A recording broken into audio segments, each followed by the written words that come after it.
tal, jóvenes? Muy buenos días. Estamos dando inicio a la clase de Genética General para el Grupo 2 en la modalidad del curso de verano del día 10 de julio del 2020.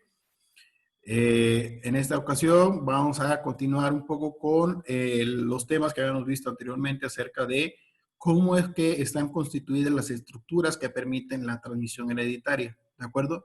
Si bien este tipo de profundidad del análisis que le damos a las formas en que vamos a tener la presencia del ADN y la formación de los cromosomas y demás, muchas veces se puede pensar que no están directamente relacionadas con el quehacer de la actividad de un ingeniero agrónomo, pues es importante que la conozcan porque tal vez en un futuro ustedes busquen generar, no sé, investigación o biotecnológica o al respecto, ¿de acuerdo? Entonces, es importante analizar este tipo de cuestiones y ver cómo es que se relacionan con los contenidos que tenemos hasta el momento, ¿de acuerdo? Entonces, voy a comenzar a compartir la pantalla.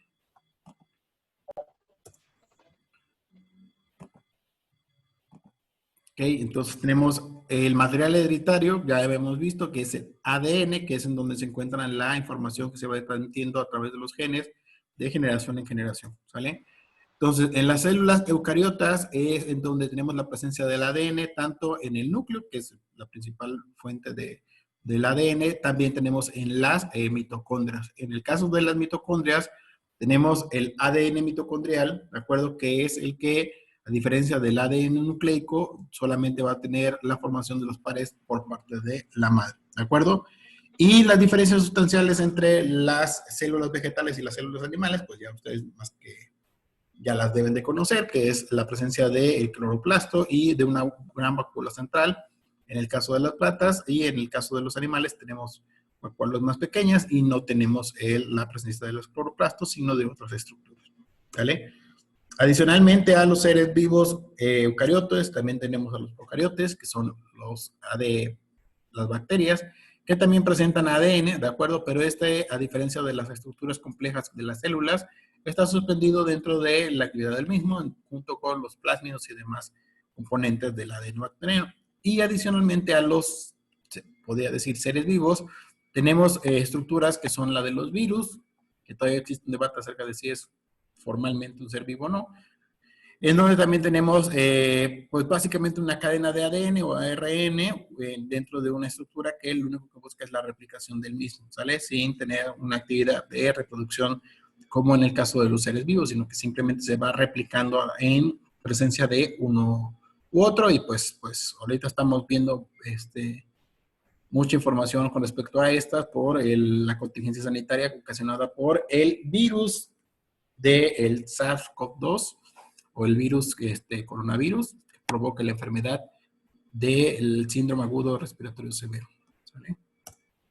Entonces vamos a ver el ADN, vamos a ver sus propiedades, estructura y cuál es la función que genera dentro de las estructuras. Entonces el ADN, ya saben que es un ácido nucleico cuyas unidades son los nucleótidos. En 1953, James Watson y Francis Crick expusieron su hipótesis sobre la naturaleza del ADN, retomando gran parte del trabajo de Rosalind Franklin. De acuerdo, a quien no se le dio el mérito suficiente, pero bueno, ya estuvimos analizando un poco de eso en la clase de historia de la genética, ¿sale? Entonces, vamos a ver la estructura de lo que es un nucleótido. Un nucleótido es, digamos, la estructura central sobre de la cual se comienza a hacer la caracterización del ADN. En este caso tenemos un nucleótido que está formado por una base nitrogenada, un azúcar a la que está unida y un grupo fosfato. ¿De acuerdo? Entonces podemos diferenciar cada una de esas estructuras con respecto a la otra por la forma de la estructura química que representa.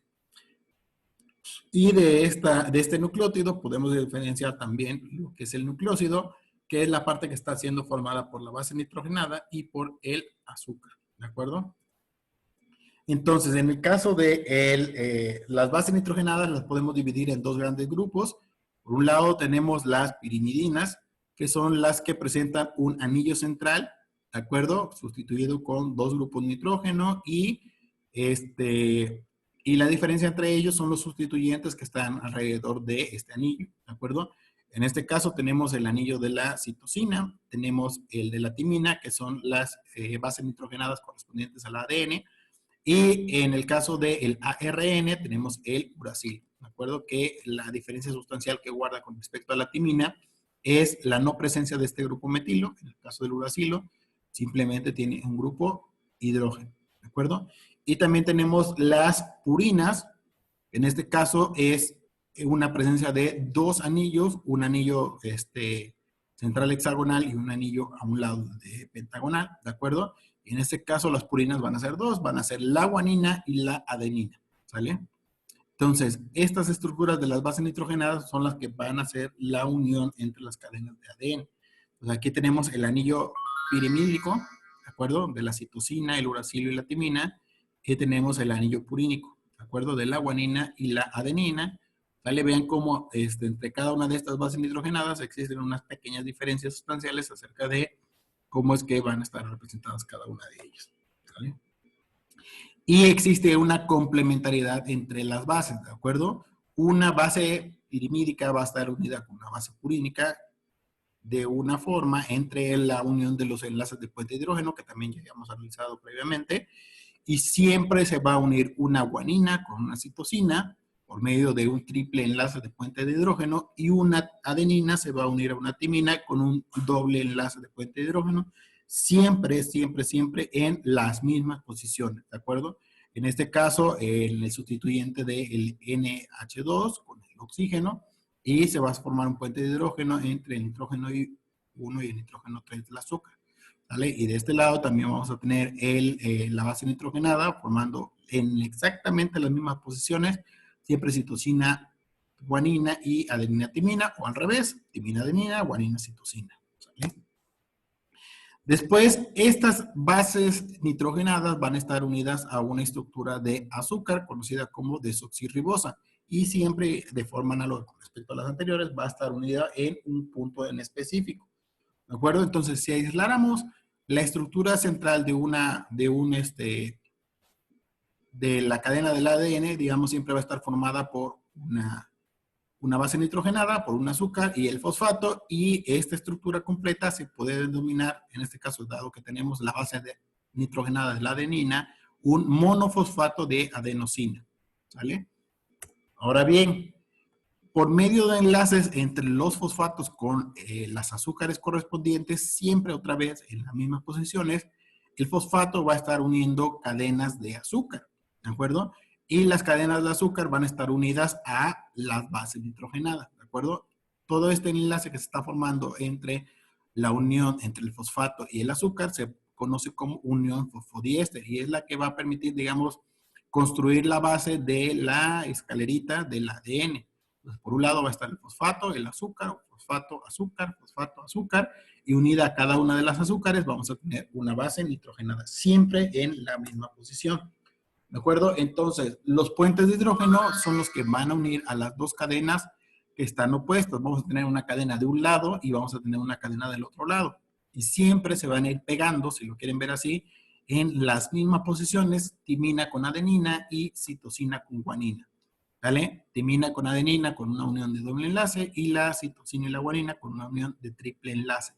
Entonces, de un lado tenemos una cadena digamos, en la unión de cada una de las bases nitrogenadas vamos a tener un peldaño que se va a estar formando por la unión de las bases nitrogenadas, ¿vale?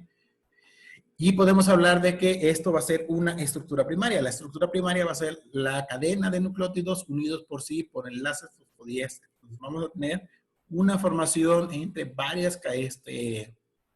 varias nucleótidos, ¿de acuerdo?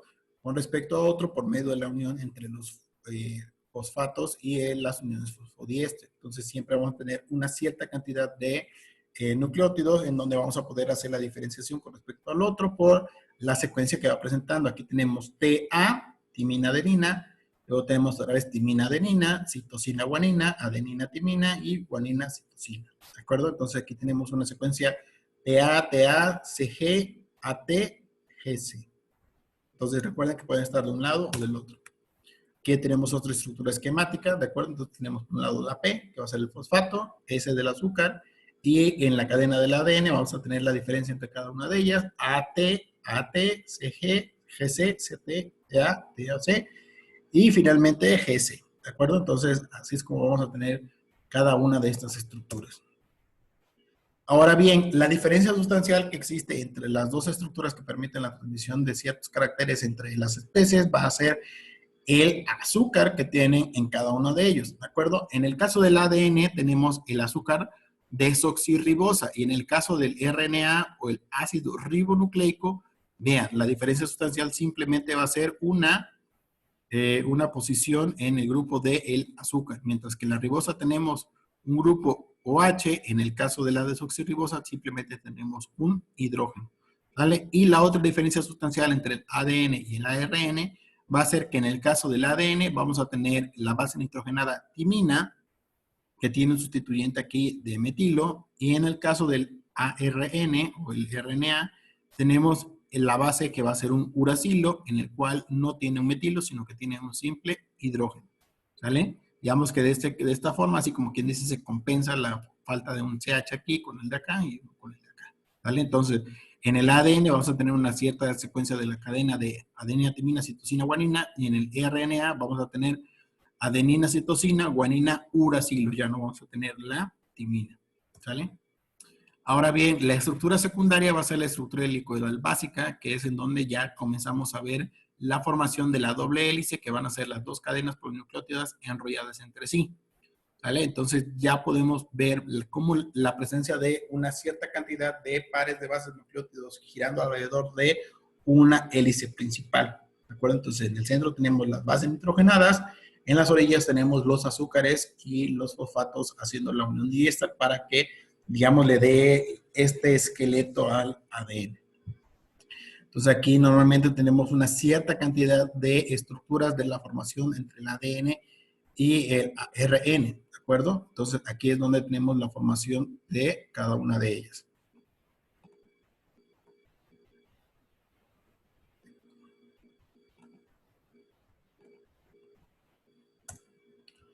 Bien, en el caso de la estructura secundaria tenemos una estructura helicoidal básica en donde vamos a tener dos estructuras principales. Vamos a tener un surco mayor, que es donde va a tener una mayor caracterización con respecto a la otra, y un surco menor, que es en donde se va formando cada una de ellas. El ADN va a presentar diferentes formas, ahorita la vamos a analizar. La que más nos interesa en el aspecto de los términos biológicos va a ser la forma B, ¿de acuerdo? Entonces, el modelo de Watson y Crick, que les dio el Nobel a estos investigadores en 1962, estaba desarrollado de la siguiente forma. Decían que existían dos cadenas de polinucleótidas enrolladas alrededor de un eje central. En este caso tenía una doble hélice y esta doble hélice era dextrógira, que giraba hacia la derecha, ¿de acuerdo? En este caso, cada una de estas cadenas polinucleótidas eran antiparalelas, mientras que una iba para un lado, de C5 a C3, la otra iba de C3 a C5. Las bases se ubican hacia el interior, planas y perpendiculares al eje, separadas a 3.4 Armstrong de distancia. La forma en que se clarifican o se ejemplifican las distancias a nivel molecular es por medio de los Armstrong. Los apareamientos, o sea, la unión que se forma siempre va a ser adenina-timina con un doble enlace y la guanina con la citosina en un triple enlace. Cada una de estas estructuras va a tener una vuelta completa y tendrá un tamaño de 10 Armstrong, lo que representa 10 pares de base. O sea, cada una de las 10 pares de base hace un giro completo del ADN y ya tenemos la estructura y la presencia. Va a tener una presencia en un sucro mayor y un sucro menor. Tiene un diámetro de 20 Armstrong y esto fue desarrollado en los laboratorios de Cambridge Cavendish en Inglaterra en 1953. Ahora bien, les había mencionado que existen formas alternas entre las estructuras del ADN. Aquí tenemos una representación visual de cómo es que se observan este tipo de estructuras. En este caso tenemos la forma A, la forma B y la forma Z. La forma B es la que nos interesa, pero vamos a ver unas diferencias entre cada una de ellas. En la forma A, el giro es retrógiro, o sea, gira a la derecha, tiene 9 pares de base por vuelta, es un poco más compacto, ¿de acuerdo? Es más aplanadito. Las bases están ligeramente inclinadas con respecto al de la hélice, tiene un diámetro de 23 Armstrong, tiene una apariencia distinta entre los surcos, muy marcada, y la forma en que se pueden aislar este componente del ADN es por medio de una alta concentración salina. El ADN-B, que es la estructura que a nosotros nos interesa, que es la de importancia biológica, es dextrógiro, gira a la derecha, tiene 10 pares de base por vuelta. En este caso, las bases perpendiculares son al eje de la hélice, tiene un diámetro de 20 Armstrong, su aislamiento se da en baja concentración salina, y otra vez es el de mayor importancia biológica. También tenemos una estructura de ADN, digamos, extraña, que es el ADN del levógiro. En este caso, gira no a la derecha como los otros dos, sino que gira a la izquierda. Tiene un mayor número de pares de base, en este caso tiene 12 pares de base. El diámetro ahora es de 18 Armstrong, es más compacto, tiene una especie de formación zigzag, ya no se ve tanto como digamos, la escalerita y la forma en que estaba enrollado el ADN. En este caso no hay un surco mayor. Y las formas van a depender de cómo se estén aislando, o sea, pueden ser diferentes. Y este fue diseñado, si lo quieren decir, no fue desarrollado por ningún ser vivo, o hasta ahorita no se ha podido identificar esta estructura de ADN en ser vivo, sino que fue desarrollado en los laboratorios. Entonces, hay diferentes adaptaciones para facilitar las funciones del material hereditario, dependiendo de cómo esté la secuenciación de la estructura del ADN. Entonces, el ADN es el material hereditario en los eucariotes, procariotes y algunos virus. El ADN es un polinucleótido de doble cadena antiparalela. Vean, aquí se comienza a ver la forma en que está estructurado el ADN. Y la unidad fundamental o la unidad estructural con la que comienza es la unidad de un nucleótido. Las características del ADN, pues, que guardan una relación con la estructura y su función, es la de la replicación, el almacenaje de información, cómo es que esta información es expresada y al final de cuentas puede existir una variación por mutación, que es una mutación génica, puede ser una mutación estructural, una mutación numérica. De esto vamos a hablar más a profundidad un poco más adelante. ¿De acuerdo? Entonces, las características de ADN buscan una relación entre estructura y función. Lo primero es replicarse. ¿Cómo es que van a almacenar esta información y la expresión de esta información? ¿De acuerdo? Entonces, tenemos el ADN que se va a estar replicando. Al momento de la replicación se va a dar una transcripción, que se va a hacer una lectura del ARN, que es lo que ya hemos visto anteriormente con analogía de las estructuras de la cadena. Luego va a haber una traducción de esta replicación y finalmente esto va a empezar a formar estructuras de cadena de proteína, que es la que va a hacer que se manifieste una cierta característica en el individuo. Entonces puede existir variación por mutación, génica, estructural y numérica. Entonces, comenzamos con la replicación. Es ahí donde está el almacenaje de la información y cómo se expresa esta información. ¿De acuerdo? Entonces, el ADN, digamos que comienza con una, si lo quieren ver así, un rompimiento del centro de la cadena. Recuerden que les había mencionado que las uniones de enlace de puente de hidrógeno no están muy bien arraigadas, y esto es precisamente, esto se puede pensar que es a propósito para que después haya un rompimiento de estas estructuras centrales del ADN para que se comience la replicación del mismo. ¿Vale? Entonces aquí hay una serie de mecanismos que también vamos a analizar. Voy a ver si puedo conseguir el video, que está muy interactivo, de la forma en que se va a ir replicando el ADN con respecto a las estructuras de la cadena central. Y finalmente, bueno, después de una serie de mecanismos, una cadena de ADN, después de romperse, tiene la forma de irse, digamos, reparando, como si fuera una especie de cierre. Se le está pegando otro cierre y ahora se van a formar dos cadenas de ADN. ¿Vale? Luego es la transcripción. ¿Qué es lo que pasa cuando esta expresión se va leyendo? Entonces, transcribe el ADN en un ARN. Vamos viendo cómo también se va formando una cadena de moldes de la transcripción de ADN. Y la ARN polimerasa lo que va haciendo es una lectura, y esta transcripción va a comenzar a formar en otra cadena, que es la replicación. Entonces aquí tenemos un cierto código genético de cada una de las primeras letras de los extremos de la cadena de ADN. Vamos a comenzar a observar los valores que se están presentando, y dependiendo si existe la presencia de un cierto código para la expresión de un gen, vamos a tener una respuesta o no a la misma. Luego la síntesis de la proteína, van a empezar a formar los péptidos, y al final de cuentas los péptidos se van a empezar a acumular, y la acumulación de cada uno de los péptidos pues va a hacer que se forme la estructura del ADN. ¿Vale? Aquí vamos a ver un ejemplo de cómo es que la relación que existe entre la estructura del ADN guarda una relación directa con, en este caso, una mutación desfavorable, que es la presencia de la enfermedad de la anemia falciforme. Entonces, si la replicación de una estructura es adecuada con respecto al ADN, vamos a codificar unos ciertos valores para los péptidos para que formen la proteína. En este caso tenemos el ADN, va a estar formando valina, histidina, leucina, treonina, prolina, ácido glutámico y luego lisina. Si se presenta esta estructura de la unión de los péptidos, No hay problema, vamos a tener una hemoglobina normal.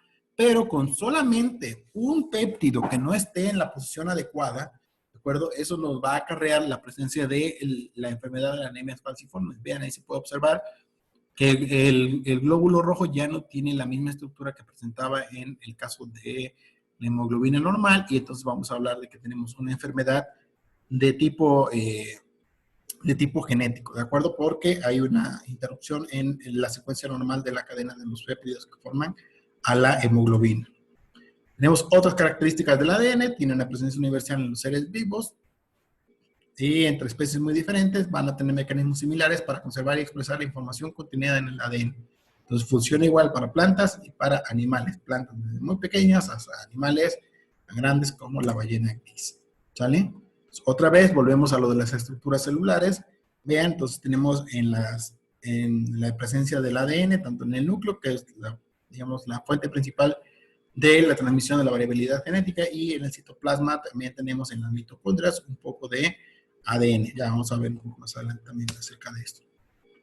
Luego viene la estructura terciaria. Ya que tenemos el ADN, ¿cómo se conjunta o cómo es que esta estructura pasa a ser parte de los cromosomas? Bueno, pues ahorita vamos a ver.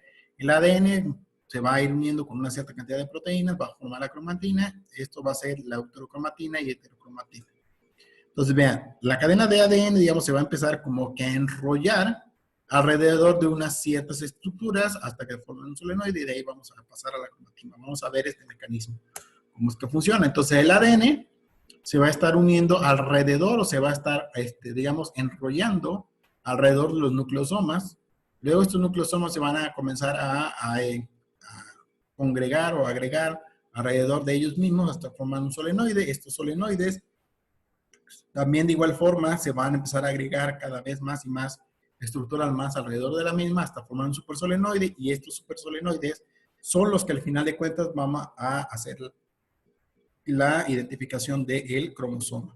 ¿Vale? Entonces, vamos a ver unas representaciones esquemáticas de cómo funciona esto. Entonces, esta tirita, que sería como una cuerda, ¿de acuerdo? Es la estructura del ADN que se va a estar enrollando alrededor de un nucleosoma. Puede ser un octámero de 8 histomas, diferentes estructuras celulares aquí alrededor estructuras moleculares alrededor de esto. Entonces, cada uno de estos nucleosomas va a tener 2 vueltas de ADN bicatenario para cada una de estas posiciones. ¿Vale? Entonces, ya que tenemos el nucleosoma con las 2 vueltas del ADN, van a estar alrededor del nucleosoma, y entre ellos va a existir un cromatosoma, ¿de acuerdo? Que hace que se estén, digamos, como que pegando cada una de estas estructuras de ADN. Entonces, a esta agregación del ADN alrededor de las nucleosomas se le conoce como estructura de collar de perlas. La analogía, ¿ven? Tienen como una cuerda, y los nucleosomas serían como las perlas en las que se están agregando. Entonces, aquí tenemos otra representación. Cada una de estas estructuras son las 8 estructuras de los nucleosomas, de acuerdo alrededor del cual se están agregando las cadenas de ADN. ¿Sale? Aquí tenemos unos de los tamaños con respecto a los nucleosomas y el peso molecular que representa cada una de ellas. Entonces aquí se está observando cómo se empiezan a formar cada uno de ellos, se van formando más y más y más. Unos van a estar, como quien dice, para arriba, otros van a estar para abajo, y cada uno de los nucleosomas va a comenzar a formar una nueva estructura más compleja. En este caso, alrededor de los histosomas se van a empezar a agregar cada uno de estos nucleosomas, y ahora vamos a tener, digamos, un agregado más complejo, ¿de acuerdo? En donde están formando estas partes entre los nucleosomas, y ahora tenemos un solenoide, ¿de acuerdo? Por la estructura, así se le conoce, solenoide, de moléculas de las estructuras del nucleosoma agregadas. Luego estos solenoides, vean, tienen un tamaño de alrededor de 30 nanómetros, van a comenzar a congregarse como supersolenoides. Entonces, alrededor de una estructura central generada por los nucleosomas, se van a empezar a agregar los demás estructuras de los solenoides. ¿Vale? Entonces, se le denomina andamio o scaffold a esta forma de la estructura. Tienen alrededor de, vean, en la parte aquí de este pedacito era lo que tenemos del nucleosoma, y luego vamos a tener los supersolenoides. Entonces, las proteínas no histónicas interaccionan con las secuencias especiales del ADN. Entonces, vamos a ver de ADN hasta que llegamos a cromosoma. Tenemos la doble hélice, se conjunta alrededor de un nucleosoma, se hace un solenoide, Luego este solenoide hace una especie de andamio scaffold, aquí en donde se van a estar agregando. Luego vienen los supersolenoides y finalmente, como de la formación de las estructuras de los solenoides, tenemos un cromosoma metafásico, ¿vale? Entonces, vean, pasamos de tener 2 nanómetros de tamaño, 10 nanómetros para el nucleosoma, 30 para el solenoide. En el caso del supersolenoide ya tenemos 300 nanómetros y al final un cromosoma, digamos, de tamaño regular, teníamos 700 nanómetros de tamaño. Pasamos de tener Armstrongs, en el caso de las bases nitrogenadas y la molécula de la estructura del ADN, ahora a tener un tamaño ya en una escala mayor, corazón. Entonces, si lo queremos ver así, nosotros siempre pensamos que, digamos, los cromosomas estarían muy, ¿cómo decirlo? Que era una sola estructura así grande, como si fuera una célula, o si, digamos, está muy bien definido, con una pared bien desarrollada, pero no. Los cromosomas son, digamos, una especie de esponja. Bueno, no una esponja, sino sería como un estropajo, ¿de acuerdo? De las cadenas de ADN que se están desarrollando. Entonces, adentro hay huecos, adentro hay especies de agregados, otras especies donde están las puntas, etcétera, etcétera. Pues pasamos de la doble hélice de ADN, se arrolla alrededor de correa de perlas, se forma el supersolenoide, y esta comienza a ser la espiral de los rosetones, supersolenoide, y al final tenemos que los agregados de todo esto se forman en el cromosoma, ¿vale? Entonces el nivel de condensación, vean, pasamos de 10 nanómetros de los nucleosomas, 30 al solenoide, 300 supersolenoide, y algunos cromosomas presentan tamaños de hasta 1400. Aquí hay una representación visual de cómo se ven estos cromosomas al microscopio, ¿de acuerdo? Entonces muchas veces se pensaba anteriormente que estas hélices eran las del ADN, y no, las hélices son más grandes, son las de la formación de las cadenas del ADN alrededor de los nucleosomas, que son los resortitos que le había dicho que forman los supersolenoides. Entonces, la forma de la estructura del cromosoma, por un lado en las puntas, se le denomina telómero, en el centro es el centrómero, el brazo es el que tiene la estructura de esta punta a esta punta, el cuerpo tiene las cromatinas hermanas, normalmente las estructuras son de un brazo largo y un brazo corto, y en el centro tiene un cinetopo, ¿de acuerdo? Donde están las uniones entre cada una de ellas. Hay diferentes estructuras, uno es metacéntrico, de igual tamaño los dos brazos, submetacéntrico, un brazo más chico que el otro, pero no mucho, un subtelocéntrico, un acrocéntrico, en donde tiene dos brazos más largos, más del doble del tamaño del otro, y tenemos un telocéntrico, en donde solamente tiene una presencia de un grupo de brazos, ¿sale? Aquí vemos un tamaño de el número cromosómico, y recuerden que lo que habíamos visto anteriormente en la clase pasada, normalmente la expresión génica de un cierto carácter está dado por un gen que está presente dentro de los cromosomas, ¿de acuerdo? Entonces, tiene que existir siempre un gen que funciona en pares base, ¿de acuerdo? De un lado y del otro. Entonces, vean, aquí tenemos el carotipo del maíz, que es la presencia de los cromosomas, y en el caso de la cromatina tenemos eurocromatina y heterocromatina. En el caso de la eucromatina tiene genes, hace la secuencia de bases únicas y son repetitivas, y en el caso de la heterocromatina no tiene los genes, o sea, no hay una relación directa entre cada una de ellas, y nosotros, pues, la que vamos a estudiar más a fondo van a ser las eucromatinas, que es la que nos presenta la proporción de los genes. Aquí tenemos la heterocromatina constitutiva de unas bandas de una mujer humana, ¿de acuerdo? Aquí tenemos los ciclos, cómo se van a ir dando. Esto ya ustedes lo analizaron ahí en su trabajo de la mitosis y la meiosis, cómo se empiezan a desprender las estructuras, se abren, se forman, y después de las diferentes fases, la mitosis, se forman cada una de ellas. Mientras que en la meiosis hay una serie de fases más complejas, ¿de acuerdo? En donde se van a ir rompiendo, y al final de cuentas van a formarse nuevas células con número haploide de cromosomas, o sea, tiene la mitad de los cromosomas con respecto a las otras. ¿Vale? Entonces aquí hay una representación un poco más esquemática de cómo se va observando las fases de la meiosis.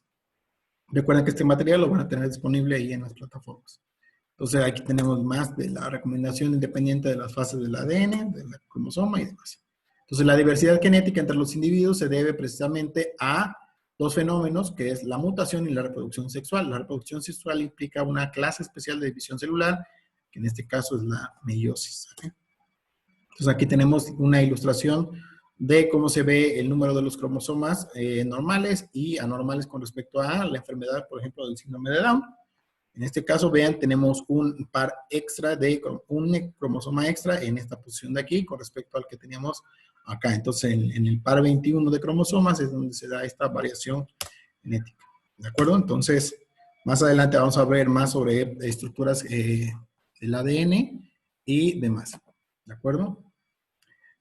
Entonces, recuerden, dado que este tema no es, digamos, directamente relacionado con lo que ustedes pueden desarrollar en cuanto a actividad en la ingeniería en agronomía, pues sí es importante que conozcan estos conceptos clave, pues también como cultura general y para que cuando les hablen acerca de cómo es que se forma un ADN que llega hasta una estructura como lo es un cromosoma, pues sepan responder, ¿de acuerdo? Entonces, para esta clase no hay actividad, pero recuerden que tienen actividad extra, que es la actividad semanal, que es la elaboración de un glosario de términos para cada uno de los diferentes temas que estuvimos viendo a lo largo de la semana, ¿de acuerdo?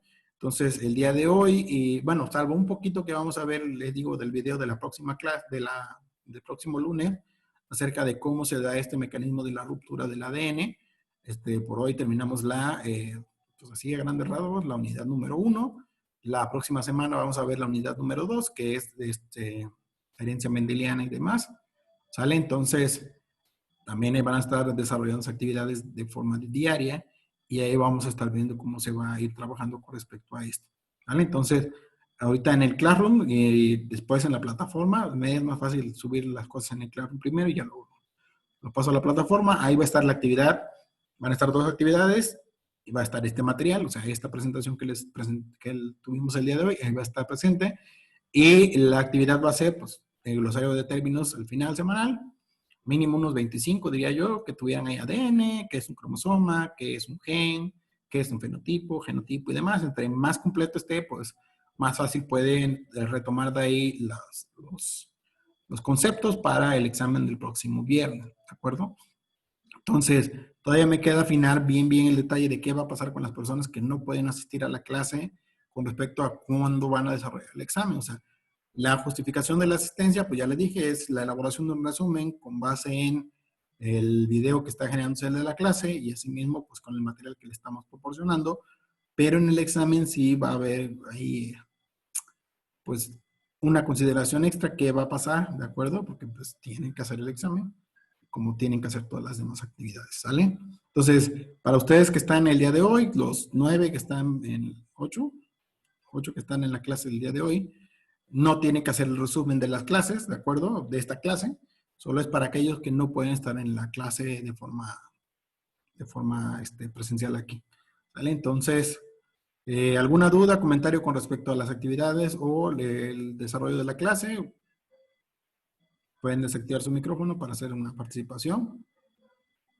¿Sale? Nos queda un minuto nada más de reunión. Recuerden que tengo la versión free, entonces... En mi caso, que me acabo de conectar, sí tengo que hacer el resumen. de preferencia, sí, para que veas el video de lo que no pudiste estar y, y el material lo veas completamente. ¿Sale? Ok, sale, Por favor. gracias. Entonces, ¿alguien más? ¿Dudas, comentarios respecto a las actividades? Otra vez, la actividad, yo les digo, las actividades se entregan en el último día de la semana, o sea, el viernes. Hoy es para que lo entreguen hasta las 12 de la noche, bueno, 11:59, ¿vale? Pero no se esperen hasta el final, o sea, háganlas antes, súbanlas con tiempo. Recuerden que es una actividad por semana, no le lleva ni 20, 30 minutos de hacerla, son sencillas, no están tan complejas. Bueno, el glosario de términos es igual y sí, vayan haciéndolo por cada clase, ¿de acuerdo? Tomen 10 conceptos de cada clase, pónganlos en un archivo de Word o háganlos a mano, ¿de acuerdo? Investíguenlos y ya. Es, digamos, que la actividad un poquito más compleja con respecto a lo que hemos estado desarrollando. Entonces, bueno, pues si no quedan más dudas, comentarios, por el momento, pues aquí le dejamos por hoy. Nos vemos el próximo lunes en la clase, igual a la misma hora y por este medio. ¿Sale? Entonces, cualquier duda, comentario, están los canales alternativos, WhatsApp, Facebook, ¿no? WhatsApp, Classroom y la